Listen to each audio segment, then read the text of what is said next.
Stocks के। दरअसल Morgan Stanley के मुताबिक आगे पेंट सेक्टर की डी रेटिंग हो सकती है। क्या है कारण, क्या कहा गया है रिपोर्ट में, डिटेल समझते हैं श्रेया ठाकुर से। श्रेया बताइए। बिल्कुल, गुड आफ्टरनून दीपाली। देखिए, मॉर्गन स्टैनली की रिपोर्ट आ गई है, आपने सही कहा, इंडियन पेंट सेक्टर को लेकर। और मॉर्गन स्टैनली का मानना है कि इंडियन पेंट सेक्टर में अगले दौर की डी रेटिंग अब शुरू हो सकती है।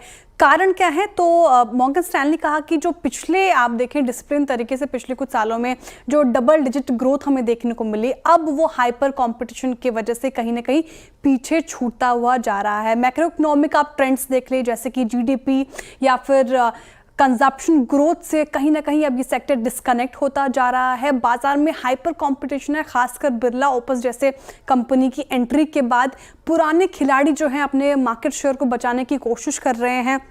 आप बात करें टॉप 5 कंपनियां ग्रासिम को छोड़ दें, यानी कि बिरला ओपस को छोड़ दे, तो करीब 281 बेसिस पॉइंट मार्केट शेयर हो सकती है, यानी कि मार्केट शेयर में लगातार गिरावट आ सकती है। अकेले एशियन पेंट्स फाइनेंशियल ईयर 2025 और 28 के बीच अगर आप गौर फरमाएंगे तो 209 बेसिस पॉइंट का नुकसान हो सकता है एशियन पेंट्स को मार्केट शेयर में। यानी कि अगले 3 साल में एशियन पेंट्स सबसे ज्यादा मार्केट शेयर खोएगा। इसलिए मॉर्गन स्टैनली ने टारगेट प्राइस कट कर दिए गए हैं पेंट स्टॉक्स के, अभी आपके स्क्रीन पर होगा। एशियन पेंट्स के मार्केट टारगेट प्राइस को कट गया है। देखिए, एशियन पेंट्स जो पुराना लक्ष्य था 2126, उसको घटाकर 1209 कर दिया, इनफैक्ट माफ कीजिएगा। बर्जर पेंट्स जो 442 का इसका पुराना लक्ष्य था, उसको नया लक्ष्य 466 कर दिया है। नैरोलेक का 221 का पुराना लक्ष्य था, अब जो नया टारगेट है वो 212 कर दिया है, यानी कि यहाँ पे टारगेट प्राइस घटाए गए हैं। निष्कर्ष निकालूं तो मॉर्गन स्टैनली का मानना है कि वैल्यूएशन में गिरावट आ सकती है, यानी कि स्टॉक तो सस्ते हो सकते हैं लेकिन अब ग्रोथ ज्यादा संभव देखने को नहीं मिलेगी।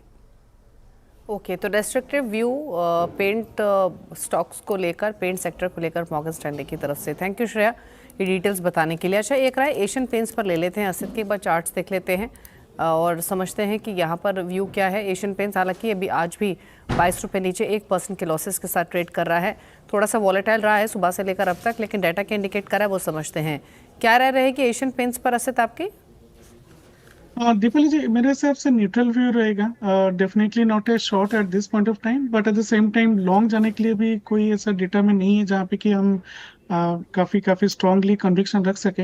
इनफैक्ट अगर देखा जाए तो 2240, 2260 ये सारे स्ट्राइक में पी अनवाइंडिंग हो रहा है। डेटा स्लाइटली नेगेटिव है, बट मुझे नहीं लगता कि अगर कल परसों का जो बैड न्यूज आया था उसके बावजूद भी स्टॉक में इतना गिरावट में देखने को नहीं मिला। मुझे लगता है कि selling has been done in the counter, but it needs a fresh trigger to kind of make a move up.